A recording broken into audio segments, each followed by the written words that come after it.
G.I. Joe contre Cobra et Destro protègent notre liberté. Ils n'hésitent jamais, ils sont toujours prêts. G.I. Joe sont là. Oui, ils sont là dans la demeure de James Messier.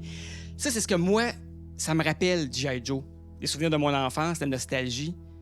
Mais James Messier, c'est un collectionneur de vrais G.I. Joe. On va aller visiter son musée ensemble. James, évidemment, vous êtes un connaisseur de G.I. Joe. Mais il y a des gens qui ne savent pas c'est quoi, ou qui savent que c'est quoi, mais les dessins animés des années 80.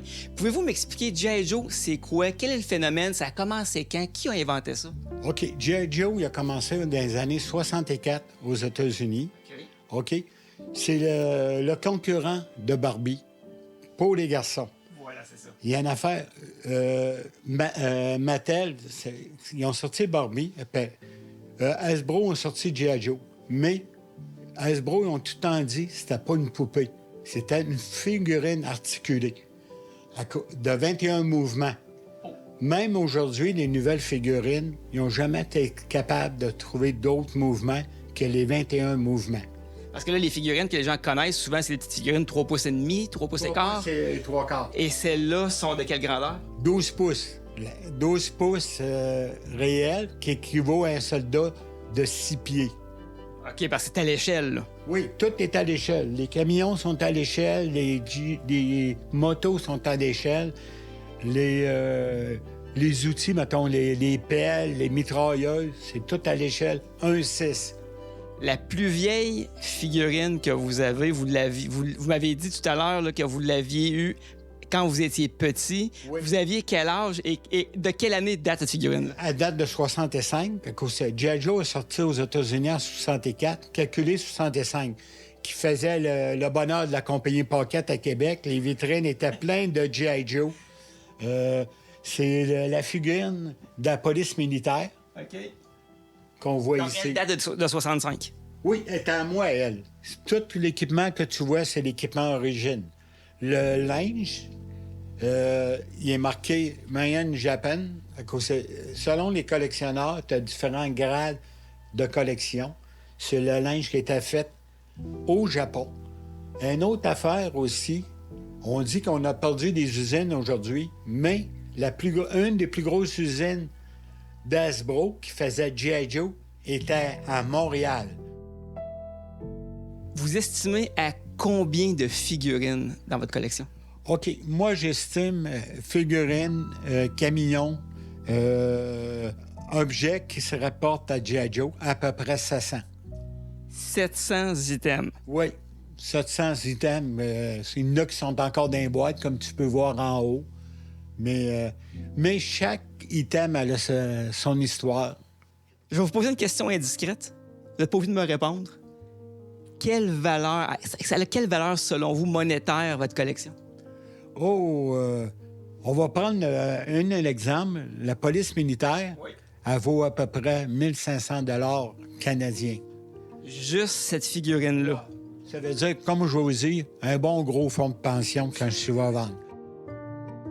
Et là, je vois que dans votre petit musée, vous avez différentes sections. On est devant votre section G.I. Joe. Vous avez une section sur la Deuxième Guerre mondiale. Maintenant, j'aimerais ça que vous me la présentiez. Oui, il n'y a pas de problème. On peut aller voir, on peut se changer de place, on va vous montrer. James, maintenant, on se trouve devant vos étagères dédiées à la Seconde Guerre mondiale. Pouvez-vous me décrire de façon succincte ce qu'on retrouve ici? Premièrement, les personnes célèbres de la Deuxième Guerre mondiale.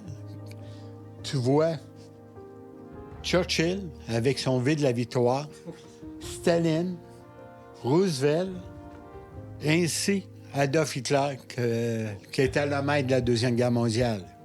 J'ai vu que vous aviez l'ancien drapeau du Canada, celui qui était avant l'unifolié. Pouvez-vous m'en parler rapidement? Oui, c'était le drapeau rouge avec l'Union Jack et les Amaury du Canada. Ce drapeau-là, c'était le drapeau, l'emblème du Canada. Le drapeau avec la feuille d'érable qu'on connaît, elle a sorti le 19 février 1965. Et là, vous vouliez me parler tout à l'heure là, de l'histoire d'une Jeep. montrer des catalogues. Je pense qu'on va se diriger vers ça maintenant. James, j'ai un peu de difficulté à fixer mes yeux sur vous là, parce que tout m'attire ici présentement. Parlez-moi donc rapidement de l'histoire du véhicule qu'on voit ici. La fameuse Jeep, que les Américains ont donné 15 jours à faire des brevets, des dessins, pour la faire. Le mot Jeep, ça vient de où? Aucune idée. Dans notre enfance, il y avait des petits bonhommes qui s'appelaient Popeye.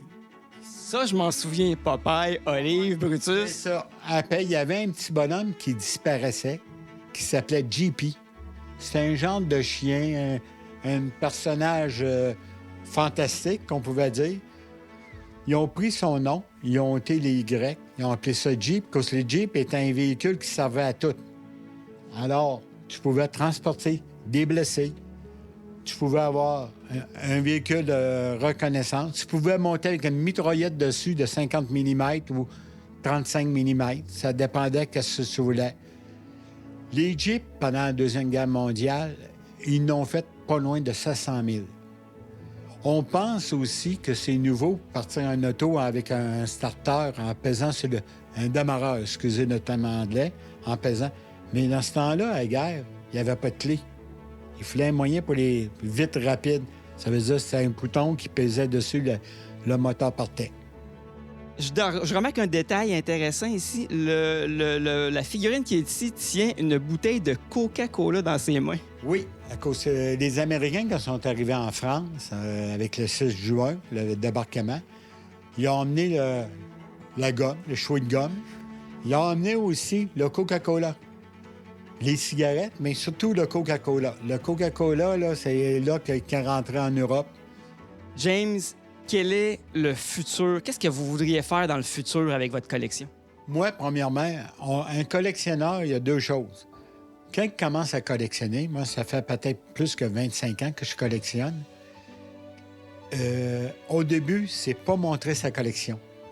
On est comme jaloux que le monde voit sa collection, mais après ça, on veut montrer de quoi qu'on a ramassé dans les années pour montrer à des générations. Comme moi, j'étais un papy de 68 ans. Ça veut dire, il y a des papas qui ont connu G.I. Joe, 3 pouces et 3 quarts. Puis il y a une autre affaire, G.I. Joe, il est encore vivant. Je peux vous dire que G.I. Joe va sortir un film en 2024. Ça veut dire, il va revenir, il va avoir encore des G.I. Joe. Donc, ce que vous souhaitez faire, c'est partager votre passion, Oui. et la montrer aux plus jeunes, puis peut-être quoi, faire une exposition dans le futur? Si j'ai une place pour exposer, ce sera mon plaisir. Exposer une grande partie de ma collection. Aussi, peut-être avoir des visites, comme des corps de cadets. Expliquer c'est quoi la Deuxième Guerre mondiale en figurine 12 pouces. James, merci beaucoup de votre accueil. Je suis absolument ébahi par vos connaissances et par votre collection. Franchement, là, merci énormément. Merci à Vue d'ici de venir voir ma collection.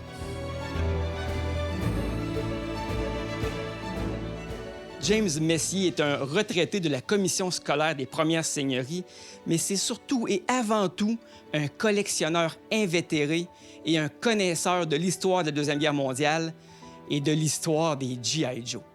C'est avec des yeux d'enfant que j'ai visité son musée, et c'est avec la tête pleine de souvenirs et le cœur rempli de nostalgie que je le quitte dans l'espoir un jour de pouvoir voir à nouveau ces superbes pièces.